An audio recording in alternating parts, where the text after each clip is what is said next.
Oi, gente, tudo bem? Boa noite. Obrigados a todos que estão aí nos acompanhando, que ficaram esperando essa live começar.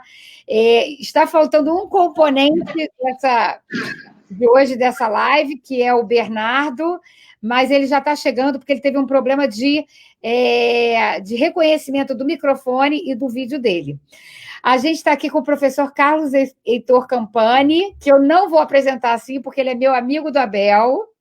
É verdade. Desde pequenininho, já corremos muito no campeonato do Abel, naquele pátio, né, o Carlos Heitor? Então, somos laçalistas, né? Laçalistas, perfeito. E assim, a gente se reencontrou agora nessa caminhada, foi muito bom, porque foi muito bom descobrir esse profissional que o Carlos Heitor se tornou. Eu queria que ele falasse um pouquinho, se apresentasse aos meus seguidores, que te conhecesse um pouco mais. Então, fala um pouquinho e até dando tempo para o Bernardo chegar aqui com a gente. Juliana, boa noite a todos que nos veem, aos seus seguidores. É um baita prazer estar aqui. Eu sou professor de finanças, né, do Instituto Copiade de Administração, que é a escola de negócios e de pós-graduação da UFRJ. E venho atuando muito, né, aí no setor também de público, né, com consultoria, procurando sempre ajudar, no setor privado principalmente. E, enfim, eu acho que nós, enquanto professores públicos federais, a gente tem o dever de dar um give back social, né? Então, isso, para mim, que a gente está fazendo aqui, nada mais é que um give back social. E o que eu puder agregar, o que eu puder dar de volta, o pouco do conhecimento que eu consegui adquirir ao longo de alguns anos de estudo, se eu puder ajudar, se eu puder contribuir com a vida das pessoas de alguma forma positivamente, isso vai ser... Não tem nada que pague melhor. Não, é verdade.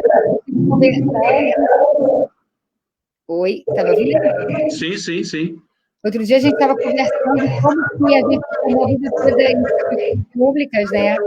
E como que a gente tem essa vontade de retribuir, porque, na verdade, a gente tem consciência que quem bancou esse estudo nosso foi a sociedade, né? Então, eu acho que quando a gente realmente faz uma caminhada em escola pública, em faculdade pública, a gente realmente tem muita coisa a retribuir a toda a sociedade, né?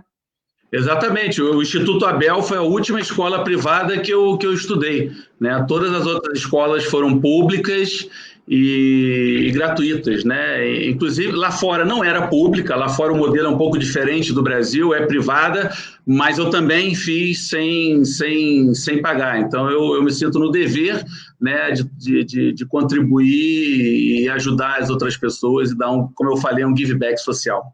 Mas fala um pouquinho da formação. Você falou do que você trabalha, aí o Bernardo chegou. Bernardo, chegando. Olá, boa noite. Chegando aqui com um pouquinho de atraso, problemas técnicos, mas cheguei. Boa noite, Carlos Heitor. Boa noite, Juliane. Boa noite a todos que estão nos assistindo. Tudo bem? Boa noite. Que bom estar aqui com vocês, mas eu estava pedindo para o Carlos Heitor falar da formação. Claro. Ele falou de trabalho, mas eu acho que é legal o pessoal que está nos acompanhando saber a origem, né? Da onde vem. Eu fiz engenharia, né? Eu comecei no Instituto Militar de Engenharia, no IME, e aí naquela época, né, uma época antiga, onde só aceitavam homens e você tinha a obrigação de prestar um serviço militar de 5 anos após formado. E essas coisas hoje mudaram, né? Ainda bem. Mas então eu não queria ficar esses 5 anos, eu já estava no mercado de trabalho, e eu saí para me formar na UFRJ, engenheiro químico. E que eu nunca, na verdade, pratiquei, né? Logo depois eu já fui para o mercado financeiro e depois eu sempre gostei muito de estudar. Eu fui fazer um mestrado em finanças no Copiade, que é a minha casa, e depois eu fiz um PhD lá fora, na França, na EDEC Business School, e após isso eu tenho um pós-doc em Princeton University, né? Onde... eu chego até a arrepiar. Eu morava a 3 casas de onde morou simplesmente Albert Einstein, né? E, enfim, é uma universidade inspiradora. Não, é uma universidade realmente inspiradora. Eu tive também há 2 anos para apresentar um trabalho e realmente a gente fica arrepiado com a história, né? Stephen Hawking, enfim, tantas cabeças. Exatamente. E assim, o que me dói é saber quantos talentos que a gente perde aqui também, né? Por conta dessa carreira de estudos que às vezes a gente não consegue oferecer às pessoas, né? Eu acho que a gente vai chegar lá na conversa, né? Mas eu tenho sempre uma história que eu falo absolutamente verdadeira. Quando eu era criança e adolescente, eu ouvia muito as pessoas em geral falarem que o grande problema do Brasil era a educação. E eu, uma criança, um jovem, achava mesmo uma besteira, não é educação nada, né? O meu mundo era muito pequeno, né? Era aquele que eu vivia, não tinha internet. E eu achava realmente que o problema do mundo eram aqueles problemas que me afligiam, como a desigualdade social, que eu via isso, e a violência. Eu acho, não, os problemas são esses. Deixam de ser problemas, né? Mas hoje eu vejo claramente, nitidamente, que a origem desses problemas é a falta de educação da nossa sociedade. E aí, se a gente for para a minha área, que é finanças, a gente falar de educação financeira, a origem, né, se você correlacionar o desenvolvimento econômico social, porque desenvolvimento econômico por si só não tem valor, né? O desenvolvimento econômico que tem valor é aquele que reverte para a sociedade. Se você correlacionar os países socialmente mais ricos e desenvolvidos, são aqueles com os melhores índices de educação financeira, os melhores índices de poupança. E muitas vezes as pessoas, mas é fácil, né? Esses países são ricos, eles têm dinheiro para poupar. E a resposta vem das ciências comportamentais, que, incrivelmente, não. Poupar é um ato que não depende do seu nível de riqueza, depende da sua atitude. É igual ter uma vida saudável, se alimentar bem, depende da sua atitude, da sua cultura. Tá? É claro que quem tem mais riqueza ele pode poupar mais, mas a gente fala em termos percentuais. 5%, 10% do seu salário é a mesma coisa para quem ganha menos e ganha mais. É claro que essa conta, eu estou sendo simplista, né? Existem a questão dos custos fixos, custos variáveis do corporativo, que se aplicam também ao pessoal, mas já tem pesquisas que dão claramente a questão da cultura financeira, né, independentemente, países que têm o mesmo nível de desenvolvimento econômico e social do Brasil, que poupam mais lá atrás, hoje já estão um passo à nossa frente. Né? E esses países que hoje são ricos, eles não foram sempre ricos. Né? Lá atrás, eles também tiveram suas crises, também tiveram suas guerras, as 2 guerras mundiais dizimaram, né, boa parte da Europa, e mesmo assim eles se reconstruíram. Então tem alguma coisa aí de educação que o Brasil realmente tem que aprender e tem que focar. Não, a sua fala é 5 horas de assunto. Assim, a última vez que a gente pediu, eu acho que a nossa reunião durou 2 horas, porque a gente tem muito assunto. Mas eu vou deixar o Bernardo chegar aí, se apresentar e começar a mediar esse assunto, porque senão a gente não vai ter fim, não. Claro. Toma posse dessa live. Deixa eu dar uma boa noite novamente a todo mundo, né? Eu sou o Bernardo Abreu, sou morador de Niterói, participei, estou aprovado agora nesse processo seletivo como pré-candidato a vereador pelo Partido Novo na cidade de Niterói. Sou um grande parceiro entusiasta desse trabalho que a Juliana vem desenvolvendo aqui na cidade, né? E ela vai ter toda a minha ajuda aí nesse caminho que a gente está começando a percorrer, né? Desde lá do finalzinho do ano passado, né, Juliana? A gente está vindo forte, a gente não sabe se as eleições vão ser agora em outubro ou em dezembro, mas de qualquer jeito nós já estamos preparados para o que está vindo aí, o que está chegando próximo aí da gente, né, que são as eleições. Bom, minha formação é engenharia, eu sou formado em engenharia agrícola e ambiental pela UF e também sou formado em ciências contábeis pelo IBMEC, né? Trabalho já há mais de 5 anos na Subsecretaria de Tributação e Fiscalização da Prefeitura do Rio, né? Eu trabalhei 4 anos no IPTU e agora estou na parte de gestão de projetos e tenho visto grandes ideias lá para, quem sabe, um dia poder implementar, dar algumas boas ideias também para a nossa cidade, né? Já trabalhei muito para o Rio, acho que chegou a hora de trabalhar um pouco para Niterói também, ajudar a cidade, né? Que a gente tanto ama, exatamente. Bom, podemos começar, então? São muitas perguntas, o debate hoje vai ser muito bom, muito produtivo, porque tem muita coisa para ser falado. Uhum. Tá bom? Vamos lá. Vamos lá, então. Obrigada, seja bem-vindo. Olha, uma live de 3 engenheiros, a gente vai ter que se esforçar muito para ser atrativo, hein? Mas eu, pelo menos, eu tenho muito a cabeça, né, o racional de construção do engenheiro, né? Apesar de nunca ter trabalhado, mas eu uso isso. Finanças é engenharia o tempo inteiro, né? Sim, sem dúvida, sem dúvida. Com certeza. Vai lá, Bernardo. Bom, olha só, vamos fazer então uma introdução rápida, tá? Vou convidar vocês para fazer uma introdução rápida do que estava acontecendo no mundo antes de surgir essa pandemia, tá bom? A gente estava vendo aí, né, fazendo um apanhado rápido, a gente estava vendo que estava havendo um processo de desglobalização no planeta, né? A gente estava presenciando aí uns fortes movimentos nacionalistas em grande parte do mundo, como a saída do Reino Unido da União Europeia, né? Alguns movimentos, como eu já comecei de conversar com a Juliana, contra refugiados, alguns estrangeiros, né? Tomavam conta aí do nosso noticiário diariamente, e veio a pandemia, né? O coronavírus. Agora, como, Juliana, que você consegue enxergar, como você imagina que vai ser esse processo de globalização pós-pandemia?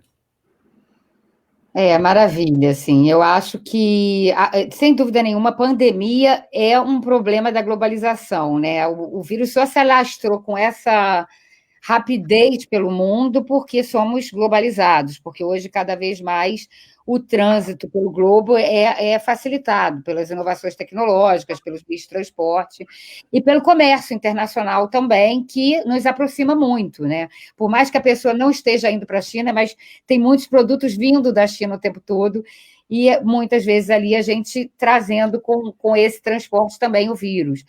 Então, quando você fala de desglobalização, existem correntes, e eu não sei se eu ainda aceito que a gente, de fato, eu digo não sei mesmo com a maior humildade do planeta, aceito que realmente seja um processo de desglobalização, porque eu acho que a globalização é um processo complexo que pega uma perspectiva social, cultural, de comunicação, de comércio, econômico, né? Então, eu acho que na ponta, sim, a gente estava vendo um retrocesso, né? Mas, por outra ponta, também a comunicação vinha sendo cada vez mais virtuosa, e o trânsito de pessoas, apesar da crise dos refugiados e dos muros, a gente ter percebido que, de fato, alguns países vinham por conta de um movimento de extrema-direita refutando o trânsito de pessoas entre os países, né? Então, assim, o que eu chego à conclusão meio que buscando fontes teóricas para interpretar esse movimento, de que, na verdade, as pessoas se deram conta que elas não conseguem processar tantas informações ao mesmo tempo, né? Como o Morim falou, que é um sociólogo que eu amo, que para mim é norte, para mim, em muitas perspectivas de análise, o Morim fala que o mundo está ficando complexo, né? E nem todo mundo foi preparado para processar esse mundo, né? Com tantas variáveis. Então, o que uma empresa antes processava 5, 6 variáveis para tomar uma decisão, hoje ela processa 20, né? Porque é taxa de câmbio que muda com muito mais velocidade. O que antes a China tinha 2, 3 medidas importantes, hoje ela se comunica com muitos países. Então, lidar com essa complexidade tem sido muito difícil para as pessoas tomarem decisões.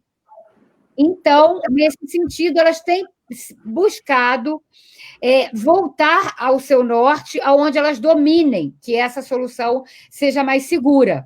Mas eu acho que isso é temporário. Por quê? Porque a partir do momento que a tecnologia venha e ajude essas pessoas a voltar a processar mais informações, mais variáveis daqui a pouco, ela vai voltar a buscar o mundo, porque é natural do ser humano ela buscar todas as informações que ela tiver para poder escolher o que é melhor para ela. Então, eu acho que é temporário.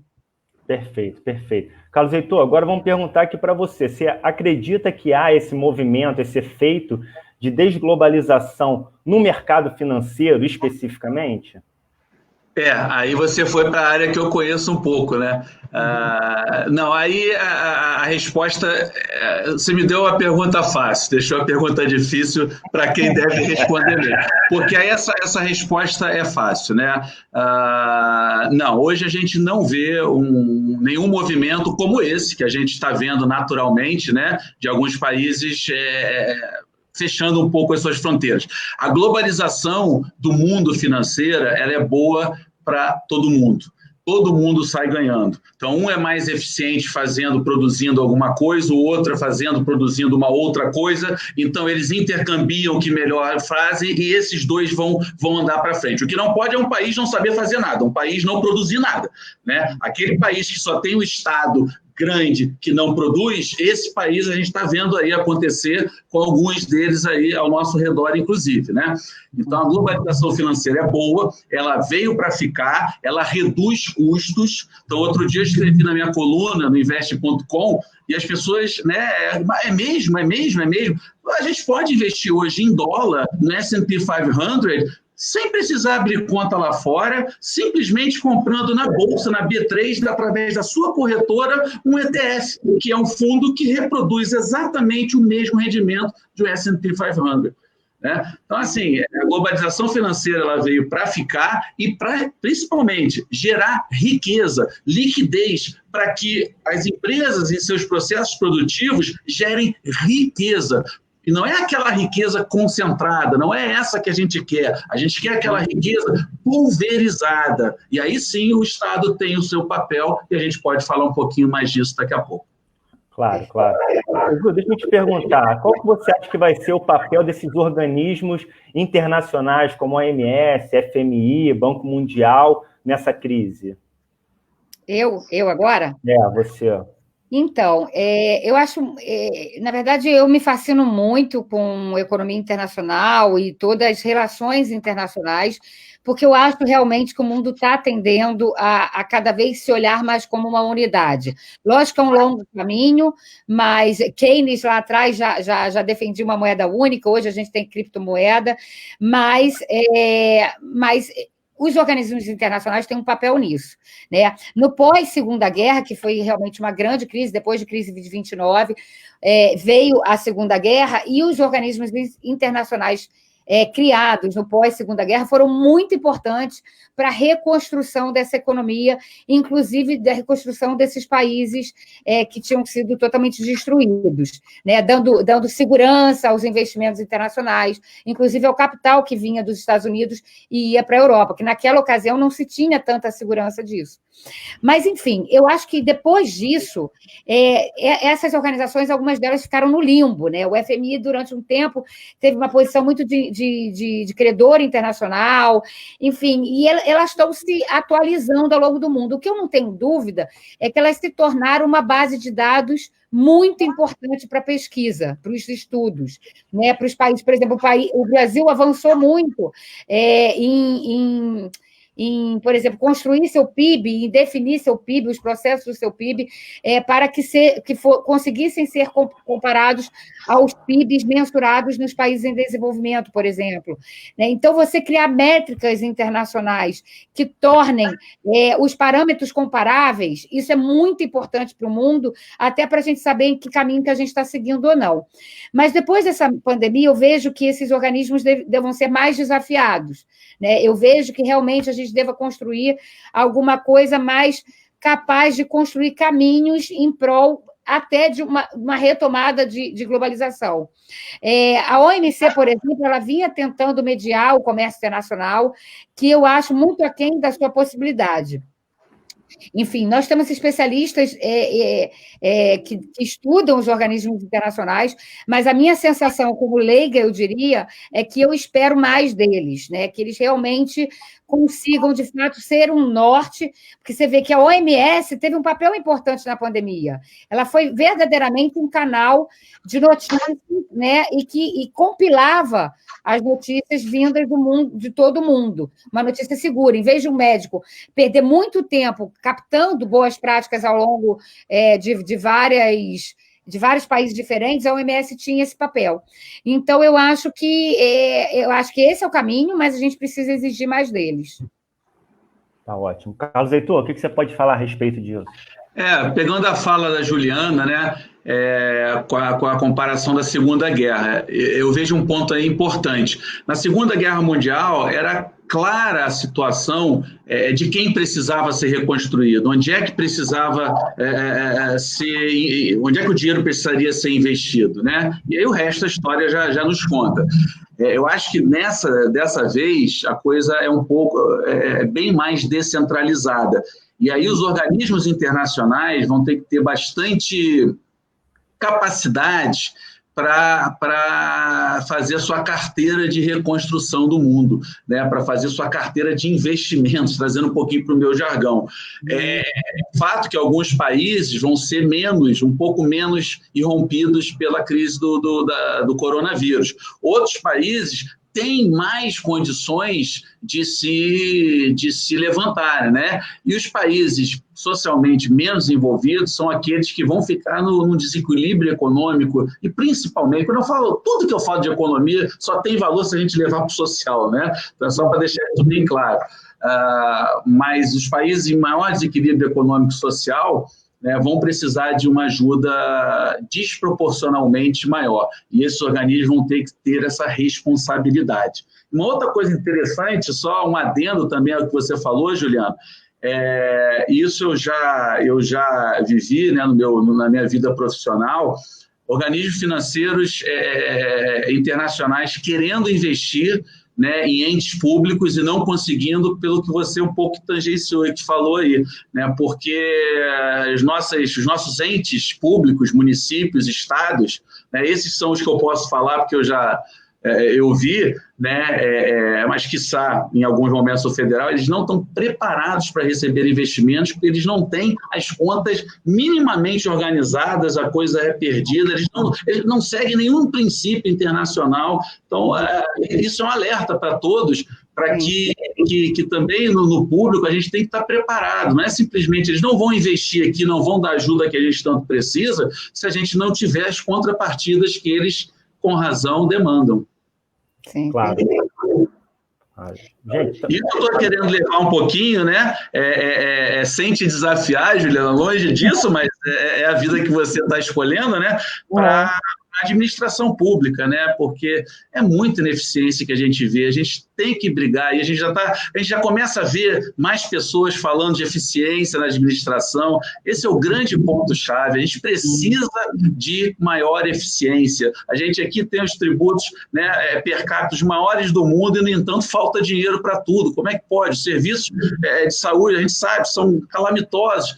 Onde é que está? Qual é o X dessa equação? Ineficiência. Sem dúvida, né? Já pegando essa peteca, que eu adoro pegar essa peteca, é uma das que eu mais gosto. Na verdade, quando a gente analisa o problema, né, esse que você está dizendo, por quê? Porque, na verdade, um agente que controla 40% da economia, que é o agente público, que é o Estado, então, quando ele é ineficiente, ele acaba gerando um potencial de ineficiência para toda a economia, porque grande parte da economia passa por ele. Então, é urgente que esse grande agente da economia, que é o Estado, que controla 40% da economia, que ele se torne eficiente. E aí a gente tem dois pilares, né? Tem a competência realmente que falta, a maioria dos gestores, e tem a integridade, que sem dúvida nenhuma é um pilar importante desse caminho, né? E você também já teve dentro de agentes públicos e sabe que essas duas pontas são muito importantes. Elas precisam andar juntos, né? E aí, só um papel sobre o crédito que você estava falando, a gente vê os Estados Unidos, que é um país que vem há 30 anos sendo financiado pelo mundo, né? Que o mundo compra dólares para fazer reserva internacional, principalmente pós-crise de 97 no leste asiático. E aí, assim, o dinheiro internacional está aí para fazer muitos países crescerem. O negócio é a gente saber usar. Ter inteligência para isso, né? Perder essa visão de que a gente vai ser dominado pelo capital externo. Não, a gente pode usufruir do capital externo bem, né? Não, desculpa, eu te cortei. Segue. Minha luz aqui está pipocando. Eu tenho um dado aqui, que é fato, né, que é constrangedor. Uhum. Tá? É constrangedor. Hoje, no mundo, tem mais dinheiro do que a gente precisa.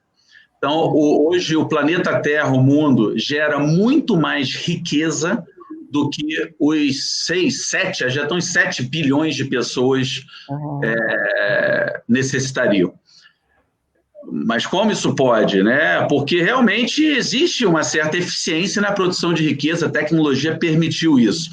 E é uma obviedade o que eu vou falar aqui, né? A conta fecha quando a gente coloca nisso daí a concentração de riqueza. Tá? Prova disso é que muitas das economias mundiais, as mais fortes, mesmo antes do Covid, com o Covid, então, o número aumentou, mas mesmo antes já estavam com juros, inclusive negativos, Japão, Suíça. Ou seja, se você guardar dinheiro no banco, você vai ter menos dinheiro daqui a um ano. É impressionante. Por quê? Porque o dinheiro lá, o banqueiro recebe e não tem o que fazer. Nem igual aqui no Brasil, que você tem gente para emprestar dinheiro, tem empresa para emprestar, tem o governo com título para você comprar, o dinheiro, porque aqui falta, mas lá fora sobra. Então, existe dinheiro. Só que não é assim, ninguém dá o dinheiro. A pessoa quer investir ou para uma causa social, ele não quer nenhum retorno financeiro, mas ele quer o retorno social, né? Ou muitas vezes ele também quer o retorno financeiro. Mas é igual quando eu falo o dinheiro para o venture capital, né, que eu atuo bastante. Está sobrando. O que falta são bons venture capitalists. São os caras que vão fazer acontecer, com boas ideias, que têm braço para trabalhar. Então, da mesma forma, puxando um pouco para o nosso aqui, eu acho que nesse cenário, assim, não é que eu seja, como é que tem, acho que é Alice, né, o mundo da Alice que vê tudo Alice. Sem nenhum menosprezo àquelas pessoas que se chamam Alice, obviamente, mas parece que é uma personagem que tudo é bom. Não sou assim, eu vejo Poliana também. Isso. Isso, eu procuro ver o mundo da forma com que eu realmente enxergo, da forma real. Vejo o lado negativo, procuro trabalhar, procuro, né, construir em cima disso, mas vejo o lado positivo. Então, tem coisas aí que nesse cenário horroroso, né, muito ruim, triste, ensandecido, mas que tem coisas aí depois disso boas. Né? E uma das coisas, e aí, novamente, fazendo um paralelo com as guerras mundiais, né? Diferentemente lá daquela época, onde não tinha dinheiro sobrando, e aí precisou da máquina fazer o dinheiro, e a inflação foi um problema que veio a rebote, no mundo hoje tem dinheiro para reconstrução. Agora, realmente é uma pergunta difícil, não quero que você me faça. Como é que vai ser isso? A gente não sabe. Né? Mas que tem dinheiro. Se a gente tiver bons projetos, principalmente aqueles sociais, sustentáveis, que respeitem a mamãe natureza, né? E, quiçá, deem um retorno, porque as pessoas acham que sustentabilidade e retorno financeiro não podem conviver. Não é por aí. Pelo contrário, o retorno financeiro faz bem e obrigado, até porque você tem que remunerar as pessoas que trabalharem lá e as pessoas que investirem em você. Né? E o retorno social, o retorno sustentável, esse a gente não pode abrir mão de jeito nenhum. Ô, Carlos Heitor, vou pegar um gancho aqui no que você falou, tá? Da eficiência nos gastos do município. Estão chegando muitas perguntas aqui, e eu vou aproveitar que você falou sobre isso para fazer uma pergunta para a Juliana em relação a como andam os gastos de Niterói, e para o Carlos Heitor, para a área dele, que ele adora, Previdência, como que está a situação da Previdência de Niterói. Essa pergunta aqui foi do Alberto. Então, como vocês já estavam falando de eficiência na administração pública, nada melhor do que cada um falar um pouquinho sobre isso. Obrigada, Alberto, eu acho muito bom. Eu quero, inclusive, fazer uma live só de pergunta, só para responder pergunta, porque às vezes a gente fala tanto que não consegue interagir. Bem, as contas de Niterói, eu costumo falar assim, imagina um herdeiro, né, com 18 anos, adolescente, que recebeu uma herança bilionária, né? Ele não vai estar endividado, porque ele tem muito dinheiro, ele pode gastar. Né? Então, assim, é isso que hoje eu vejo a gestão municipal. Né? Um herdeiro que recebe um dinheiro de presente que caiu no colo dele, que são os royalties, né? E aí ele não está endividado, mas ele está gastando numa BMW, ele está gastando numa viagem à volta ao mundo, isso tendo uma casa cheia de buraco e prestes a cair. Né? As escolhas estão sendo muito mal feitas, as escolhas não estão sendo para proteger o futuro dessas pessoas, né? Então, assim, tudo que a gente vê em Niterói, em termos de gastos, não tem endividamento, né? Só puxando o ganchinho da Previdência, a Previdência, sim, é furada. Depois o Carlos Heitor vai falar. Mas, assim, como a gente tem superávit, a gente consegue tapar o buraco da Previdência, né? Porque, na verdade, a gestão municipal ela tem várias contas. Então, às vezes, você puxa um pouquinho de um lado para pagar em outro.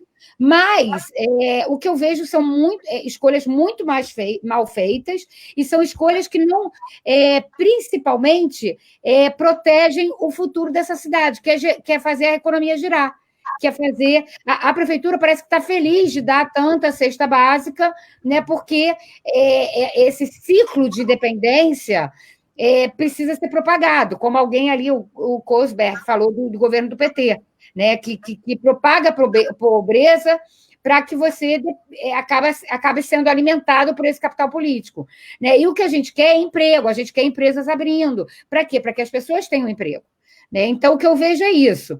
Gastos muito mal feitos, e nesse momento de pandemia eles estão usando, sim, o nosso fundo de petróleo para ser usado durante os gastos da pandemia. Então, eu faço até um paralelo, né? Isso você falou tem tudo a ver com a cidade vizinha aqui nossa, né? O Rio de Janeiro, que na época do barril de petróleo a $100, os royalties estavam nas alturas. E aí você tem um conflito muito grande, né, de vocês que estão nessa vida política, né? Que é o seguinte, qual é o por exemplo, se eu vendo quentinho o meu negócio e do lado da minha casa uma obra, né, um prédio cresce, pô, eu vou ganhar cliente ali por 2, 3 anos, é o prazo da obra, mas eu sei que aquilo não é para sempre, né? Quando a gente tem uma renda muito variável, isso aí no corporativo é fácil, por isso que a minha vida é mais fácil que a de vocês. No corporativo, você bota isso no papel, mostra, as pessoas entendem e veem o lado bom. O que você faz? Olha, a volatilidade, na bonança, você tem que se precaver para a crise. E aí você consegue atravessar a crise tranquilamente. E na bonança você também não vai sair sorrindo de alegria, porque você sabe que a vida é muitas vezes cíclica, né? Então esse é um ponto importante. E o dilema que vocês vivem é engraçado. Imagina... Bom, o João é o prefeito de uma cidade, o dólar está nas alturas, tudo está royalties nas alturas. Se ele faz... Isso é um dilema aqui. Se ele faz o certo, dá errado. E se ele faz o errado, dá certo. Porque se ele faz o certo, né, ele faz ali a contenção, ele prepara a cidade para o próximo gestor, né, deixa uma cidade financeiramente mais palatável e, principalmente, ele investe naquilo que o retorno vem em 5, 10, 15 anos. O que a gente precisa? Né? Segurança. Você não vai contratar mais 1.000 policiais extras e a cidade vai ficar segura. Não é assim que se faz segurança. Claro, isso é um paliativo, né, para você resolver naquele momento, estancar um ato de violência. Você precisa investir a médio e longo prazo em segurança. Saúde. Você vai resolver contratando médico de São Paulo, né? Agora estou falando daqui do Rio, de Niterói, ou de outro país. Vai resolver um problema pontual, mas daqui a pouco o gelo vai estar molhado de novo. Você vai ter que enxugar e vai contratar até quando? O dinheiro vai acabar. Então, se eu faço o errado, que é gastar tudo, nos meus 4 anos eu tenho o melhor governo, eu sou o cara mais lindo, eu me aposento como o melhor administrador do mundo, quando, na verdade, eu fui um dos piores. Então, assim, na vida de vocês que vocês escolheram é muito complexa. Né? Então, eu fico aqui feliz por ter pessoas como vocês que querem isso, né? Porque a gente precisa de vocês. Porque para você fazer o certo é muito difícil. O certo eu vejo na gestão pública fadada dá errado, porque as pessoas não vão ter esse olhar. Eu até aproveito isso para falar aqui, e sempre quando eu posso eu falo disso, para as pessoas ajudar um pouquinho as pessoas a terem uma mentalidade um pouco diferente. Gestão não é mostrar o resultado em 10 minutos, é impossível. Se eu entro numa empresa, a empresa começa a dar lucro amanhã, não sou eu não tenho varinha de condão, isso é um trabalho que foi feito antes de mim, gente. O meu trabalho vai demorar um tempo para aparecer. Isso é muito importante. Gestão não é algo que você toma e fica bom. Não é. Isso é um trabalho contínuo e olha, além de dar muito trabalho, leva tempo. Bernardo, para não fugir da sua pergunta, a questão da Previdência. Bom, na reforma da Previdência do Brasil, né, no ano passado, eu trabalhei muito, eu fiz muita coisa junto né, ao pessoal da equipe, né, que, aliás, aqui tem gente muito boa lá na equipe da Previdência, pessoal técnico, eu estou me referindo, pessoas competentes. Tá? Então, eu poderia falar bastante da de cunho federal. Né? Para não deixar sem falar nada, a reforma que a gente fez foi importantíssima, fundamental, mas não é a que vai resolver todos os nossos problemas. Então, daqui a 15, 20 anos, possivelmente a gente vai ter que estar discutindo uma outra reforma. Né? Sobre a questão de Niterói, vamos lá, sendo bem objetivo, não está redonda, não está fechada. Tá? Tem buraco, é um dos grandes custos que a prefeitura hoje e no passado sempre teve. Então, há necessidade ali de se fazer uma gestão mais transparente. Transparente, eu digo, mais eficiente mesmo, né? Porque aí tudo depende do que você quer. Eu quero acabar daqui a 2, 3 anos e sair, pô, beleza? Legal, porque fazer o que precisa ser feito, tem solução? Tem, claro. Só não tem amor de solução. Se eu falar que não tem, o que acontece? Então vai todo mundo implodir e acabou a vida. Não, tem solução. Agora, a solução demanda esforços, demanda brigas políticas, inclusive, demanda você fazer algo que não vai deixar todo mundo feliz.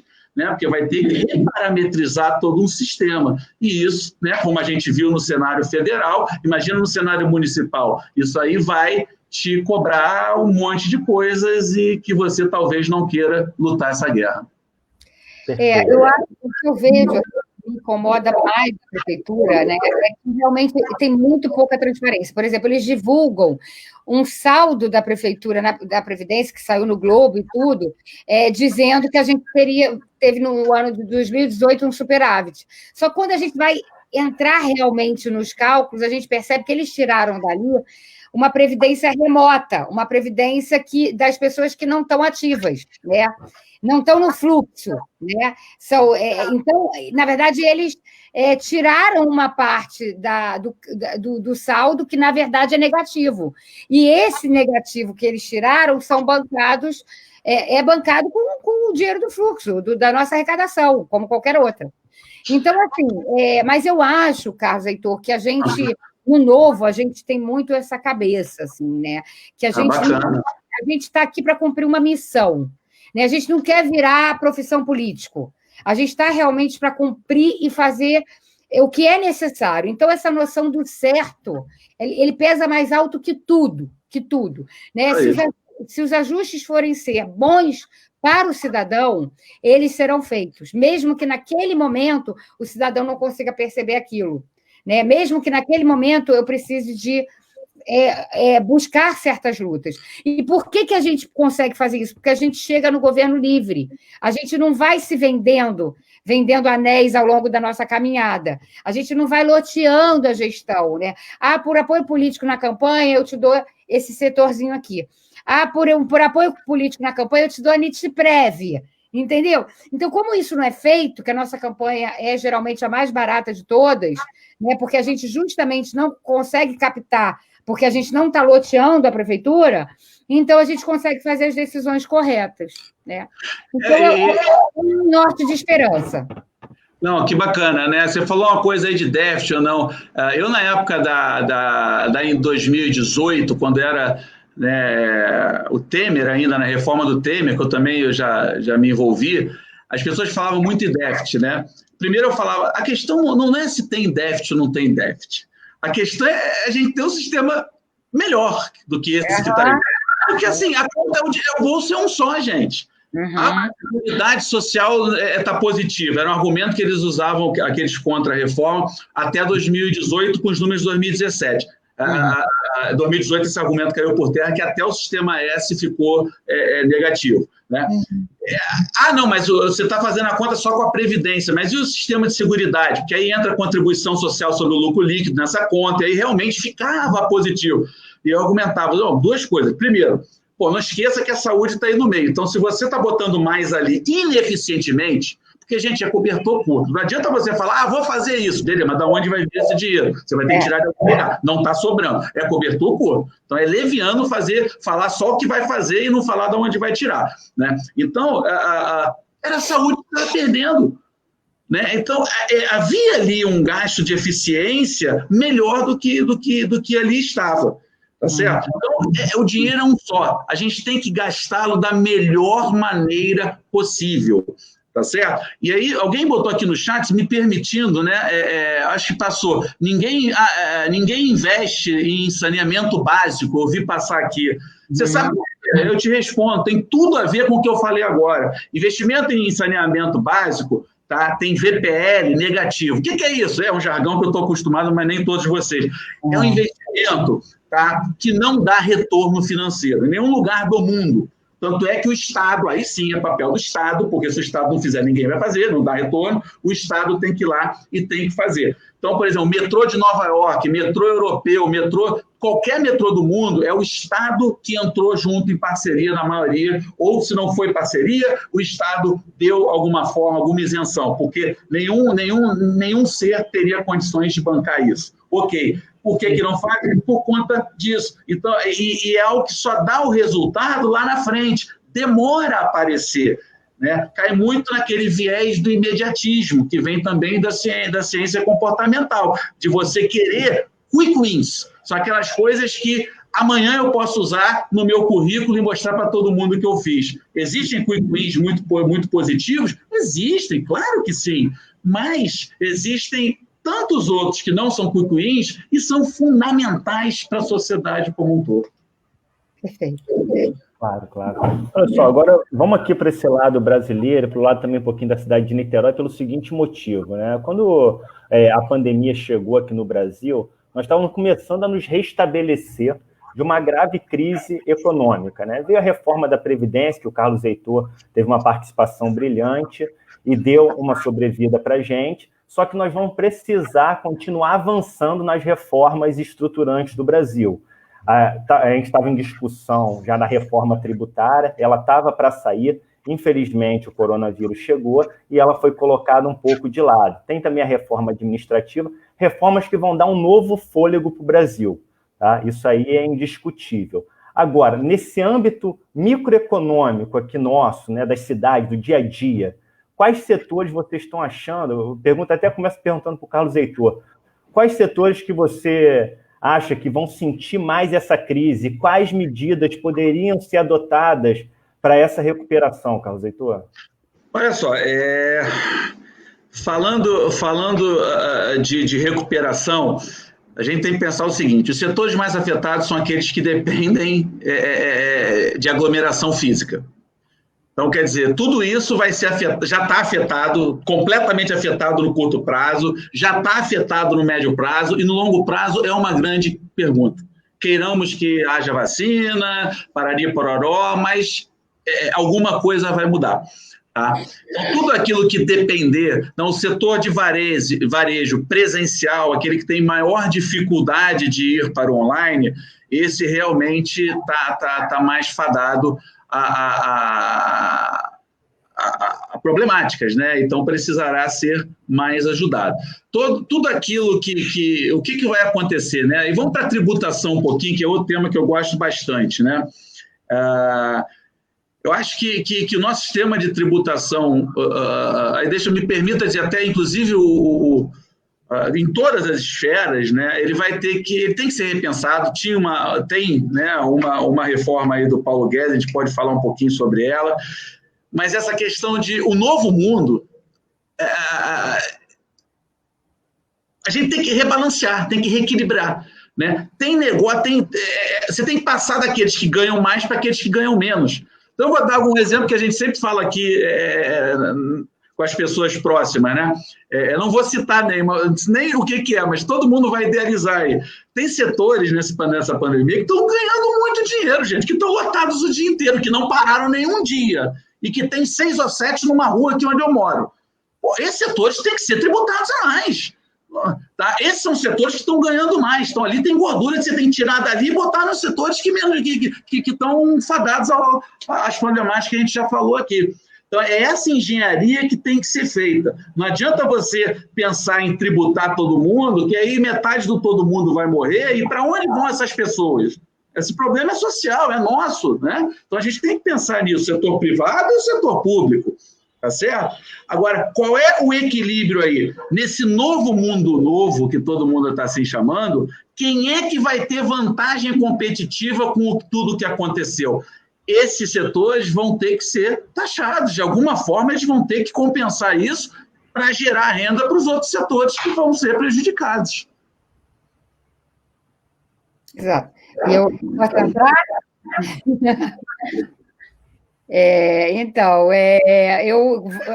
Minha leitura do problema é muito parecida com a do Carlos Heitor. Vejo assim, setores de serviços, eu costumo falar que é a crise dos serviços, né? Porque realmente são os serviços que são todo aquele produto que é feito na frente do cliente, então existe o contato, existe a interação, e você precisa da presença das pessoas para que eles aconteçam, né? Então, academia, escola, né? Isso eu estou falando muito no âmbito microeconômico, e aí, como o Carlos Heitor falou, né? São setores que têm uma tributação muito específica de pessoas, que geralmente, grande parcela do gastos dessas empresas são com os funcionários, né? Então, eu vejo que realmente pensar numa forma de repensar uma forma de tributar nesse momento a mão de obra dentro da empresa, uma reforma até que a gente já estava, que é a reforma trabalhista, né? Quando eu falo reforma, eu acho que eu defendo que as reformas não parem, principalmente porque reforma, a gente tem no brasileiro uma sensação de que reforma é algo com uma perda. E pensa o seguinte, quando você vai fazer uma reforma na sua casa, é uma melhoria, é uma atualização, é uma coisa que é uma modernização para você. Então, a reforma, na verdade, é uma modernização. A gente precisa se atualizar. E realmente, logicamente, a gente vê que no Brasil, diante do contexto político que a gente vive, acaba sendo uma batalha de privilégios. Então, que a gente realmente se consiga se desprender dessa proteção dos privilégios e realmente faça reformas de modernização para o país, que é o que a gente precisa, né? Mas voltando a essa pauta dos serviços, eu venho vendo que algumas medidas foram feitas muito de forma errada, né? Como, por exemplo, você querer dar crédito para esse empreendedor que está totalmente asfixiado, né? Então eu vou te emprestar um dinheiro, mas olha, eu vou te emprestar um dinheiro sem juros, só que você não pode demitir. Logicamente, eu gostaria que nenhum empreendedor demitisse, mas se você está falando para esse empreendedor ficar ineficiente, o quê? Num custo que é um dos mais pesados para ele. Então, assim, muito melhor é você fazer esse empreendedor voltar a ser saudável, voltar a buscar eficiência, e depois dele buscar eficiência, ele vai recontratar, porque o mundo vai voltar a um novo normal, virtuoso novamente, né? Mas quando você empresta e fala assim, olha, você não pode fazer ajuste, você tem que ficar durante o período do empréstimo e depois 6 meses sem demitir. Gente, eu sou a pessoa que mais defende o emprego, mas não o emprego artificial. O emprego artificial é a morte tanto do empregador quanto do empregado. Quando eu digo a morte, no sentido de perder os dois, né? A gente tem que salvar um lado para depois que ele volte a ter virtuosidade, volte a contratar. Então, eu venho defendendo que a linha de crédito deva ser feita sem qualquer contrapartida, né?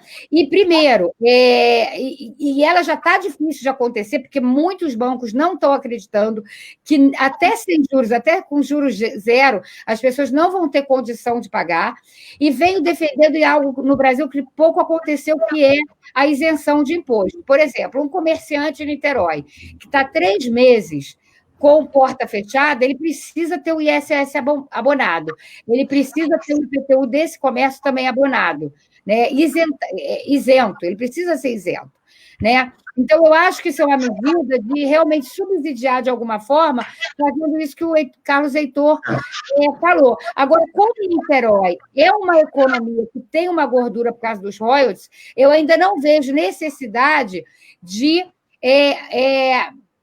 pesar a mão do comércio que esteja virtuoso, porque em Niterói a gente tem gordura para queimar. A gente tem 60 secretarias, a gente tem uma administração altamente inflada, então, em vez de pesar a mão nos comerciantes que estão crescendo, eu antes cortaria na própria carne. Não, eu tenho 2 pontos aqui só a agregar. O Brasil é o país que tributa a produção, né? E deveria tributar o lucro, por motivos óbvios. Então, a gente tributa o empregado, né? É difícil você ter um empregado, porque o que você paga de tributo sobre o empregado é uma enormidade, né? E os dividendos, por exemplo, não são tributados. Então, assim, isso é uma dicotomia incrível. Você tributa a gasolina. Quem é que compra gasolina para, vou botar gasolina na minha sala porque é chique? Não. Quem é que compra arroz? Você tributa o arroz, gente. Por que lá nos Estados Unidos esses produtos são baratésimos? Porque isso não é tributado. Ninguém compra arroz porque é rico, milionário, compra para comer. Então, isso não deveria ser tributado. O que deveria ser tributado são os lucros dessas empresas, todos os lucros, tá certo? E aí você tira de um lado e bota no outro. E o segundo ponto rápido, tá? Alberto Alecrim, meu nobre amigo, né?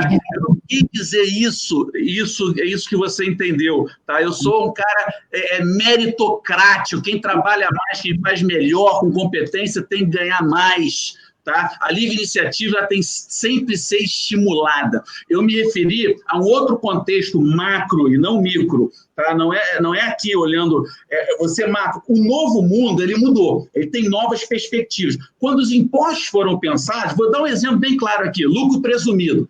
Né? Lucro presumido é um tipo de impostação que depende do teu setor. Então, o pessoal lá atrás fez uma conta, setor varejo têxtil, né? O lucro é mais ou menos esse, vamos presumir isso, e tem um percentual. Serviço tem outro percentual. E por aí vai.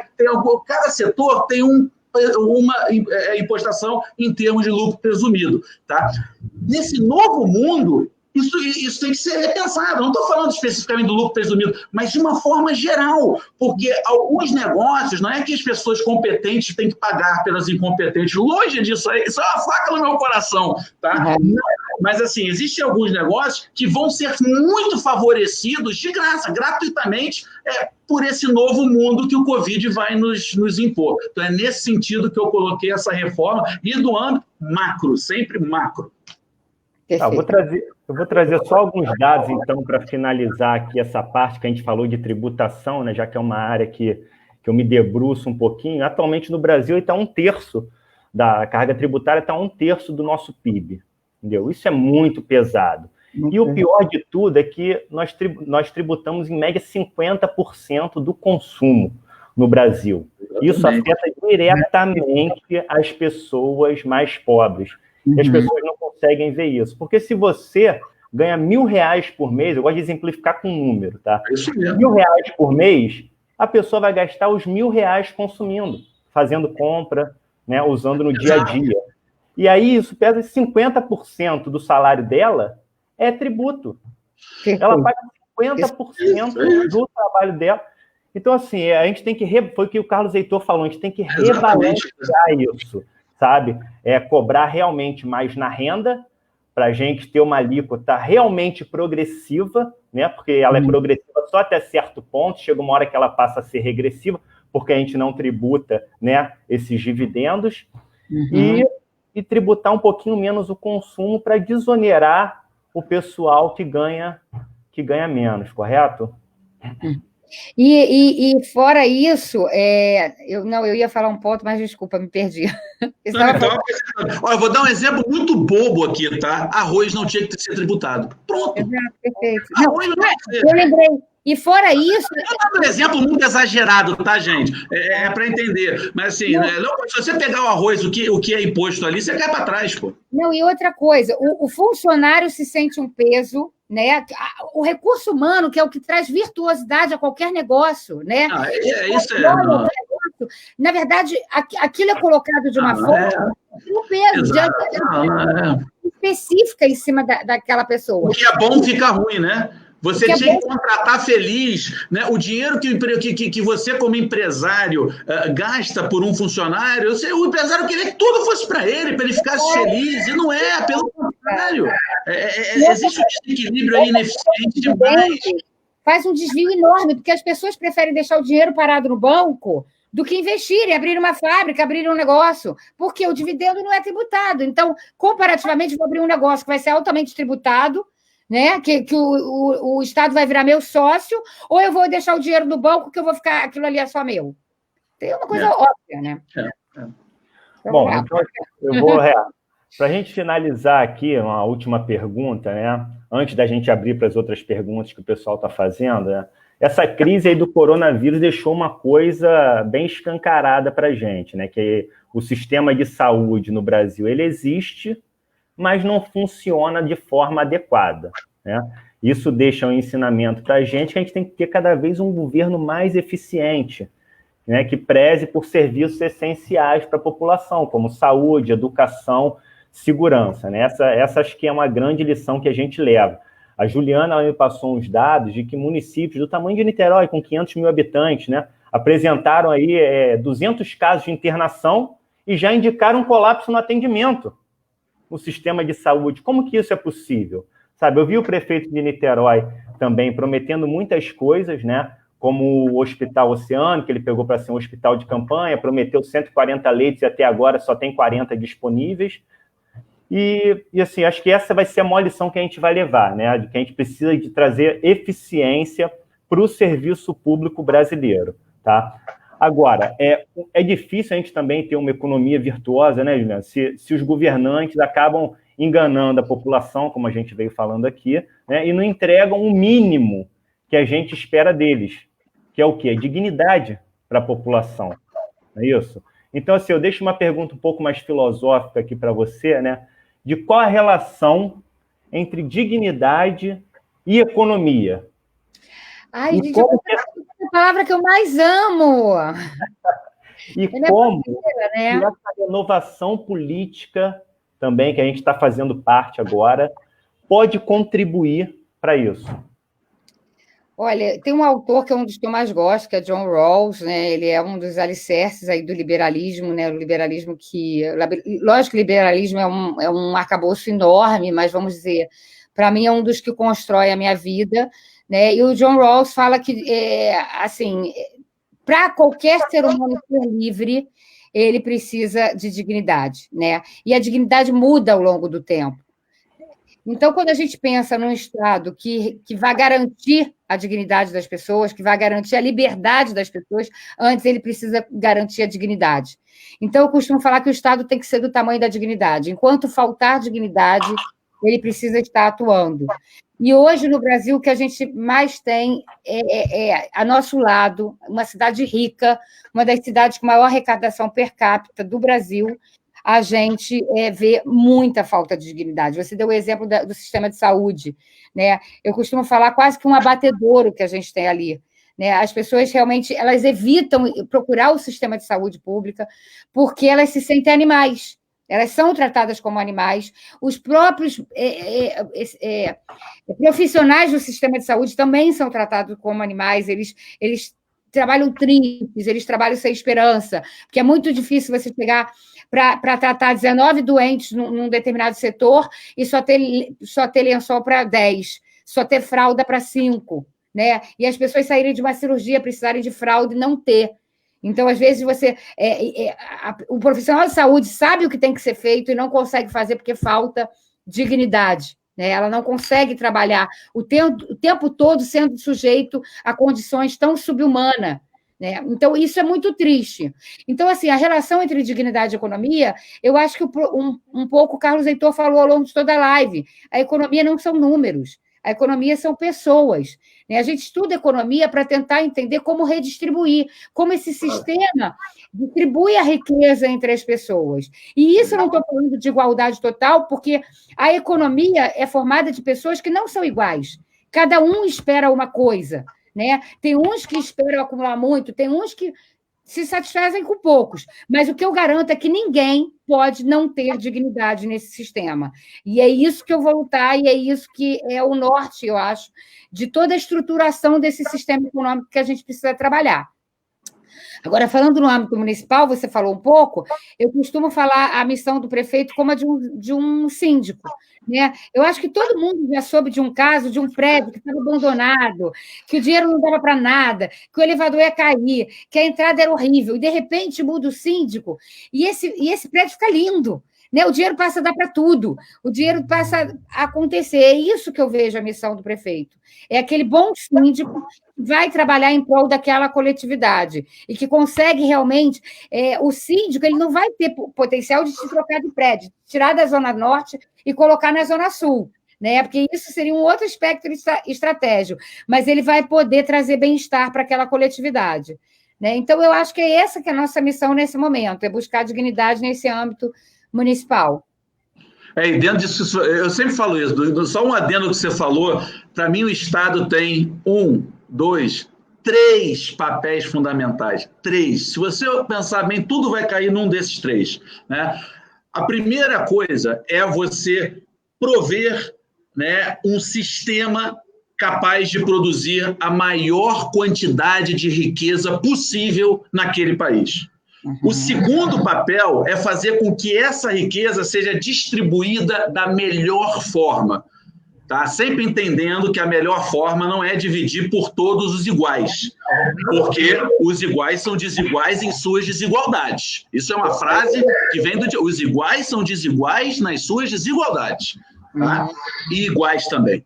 Então, tem que fazer uma redistribuição de renda meritocrática e entendendo que uma boa parte da população é socialmente desprotegida. Então, também tem que haver esse entendimento. E o terceiro papel é implementar aquelas iniciativas que o setor privado não tem condições de implementar. Né? Saneamento básico, transporte público, né? São 2 exemplos em que, se você deixar livre para o setor privado, a coisa não vai andar bem. Então, é papel do Estado também dar o estímulo para que isso possa acontecer, provendo serviço social, serviço para a sociedade.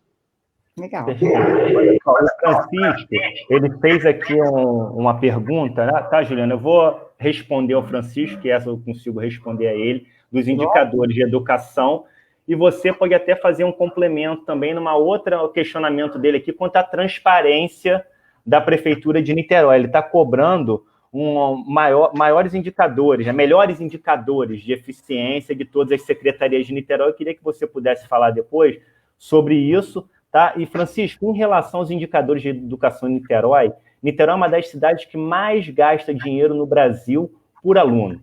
Atualmente, nós estamos gastando aí R$ 1.300 por aluno por mês, enquanto cidades do tamanho de Niterói têm gasto aí R$ 600, R$ 700. Tá?